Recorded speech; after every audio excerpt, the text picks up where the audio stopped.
As some of you might have heard, I'm considering running for the State Attorney General's office.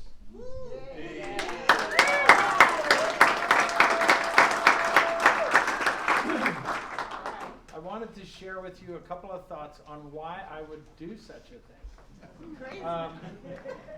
There are three reasons. Here's the first one. The current Attorney General is AWOL. Our governor issued the lockdowns and all the pandemic responses, so-called, back in March. And there have been 17 proclamations from the governor's office. And not once did our current Attorney General see fit to tell the people that voted him into office why they should close their businesses and stay home and hide under the bed until the governor said it was okay to come out. Now, I don't like that because I think when you vote somebody into office, they should be paying attention to you. You know, this is not the federal government. You know, Bill Barr was appointed by the president, serves at the pleasure of the president, could be fired at any time. The AG is elected for 4 years by the people. So when the governor comes out and says, I think you all should stay home and close your businesses and not go visit your old mother who's dying in a nursing home, go see your parents on Thanksgiving, hold your kids too close at the market, then I think the governor ought to tell his attorney general, hey, we need a written opinion out here so ordinary people can understand.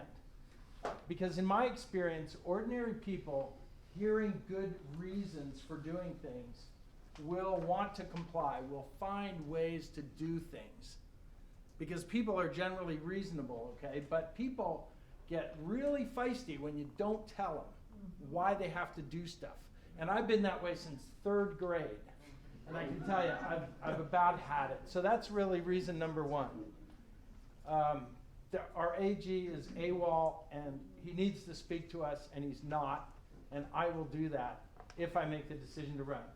Now, reason number two is a little more difficult because it has to do with the separation of powers in our republic.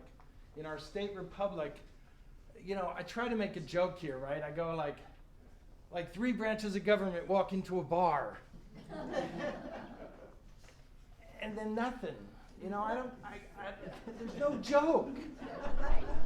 You know, this is not funny, but I think anybody who's been reading the paper will understand that the Idaho legislature has been pushed down into a little rat hole for a year, and the governor has been elevated up onto a pedestal telling people what to do. He's been changing the election laws, changing the definition of Idaho code regarding isolation and quarantine. He's been spending $1.25 billion in federal funds with not the legislature's input, but with his little coronavirus group. And the legislature, I'm sorry, you can stay home.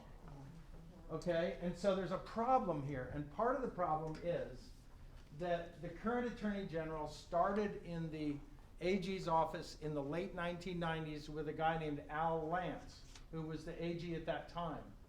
He took the attorneys from the legislature and brought them back into the executive branch. So if you're a legislator like Mary Souza or Dirk Mendive or any of our legislators, Steve Vick, and you want a legal opinion, and you're in the first branch of government, then you have to go to the executive branch for a legal opinion. Okay, how crazy is this? This is just not even functional. And so there's a reason why the legislature is so weak and toothless as they might appear. Well, yeah, because you don't have a lawyer you can go to. A lot of them go outside. You know, they use like Holland and Hart down in Boise or hire some private lawyer. This is not functional. I think that, you know, there's 110 attorneys in the AG's office. Why couldn't they cull off 10 or 15 and send them back to the legislature so that the legislature can actually have their own attorneys? This is one of the very few states that has no legislative council for their primary branch. So the will of the people comes through the House and the Senate. The force comes through the executive branch, and the judgments in the judiciary, and the will of the people has no attorney right now. I don't think that's right. So that's number two. Here's number three. Number three is the Biden administration is coming for the red states. They're going to hollow us out economically. They've already shut the XL pipeline. Okay, there's tens of thousands of jobs on the docket coming up in the next 4 years. It's not going to look good for places like Idaho. And it started the other day. I'll give you one example and then I'll sit down. Biden issued an executive order on January 20 that said that everyone entering federal buildings, now listen, or federal lands has to be wearing a mask. So now, when I go buy a $5 or $10 ticket to take my kids up to the Coeur d'Alene National Forest and go cut a Christmas tree, we better mask up. If you're a hunter and you go into the National Forest, you better mask up. Okay, so on the face of it, you think, well, gosh, Art, that's crazy. Why would they do that? And you know, it may not end up that way because the Department of the Interior is supposed to be issuing rules. But I went to the post office this morning and I thought to myself, it's great to breathe the North Idaho air. Oh, I'm in the post office. Am I going to get busted? I'm in a federal building. I'm not wearing a mask. Okay, I'm not wearing a mask. I'm just not. And I don't care if you don't think that I don't like you. So I think they're going to want to shut down 66% of Idaho, which is federal lands. They're going to shut us down.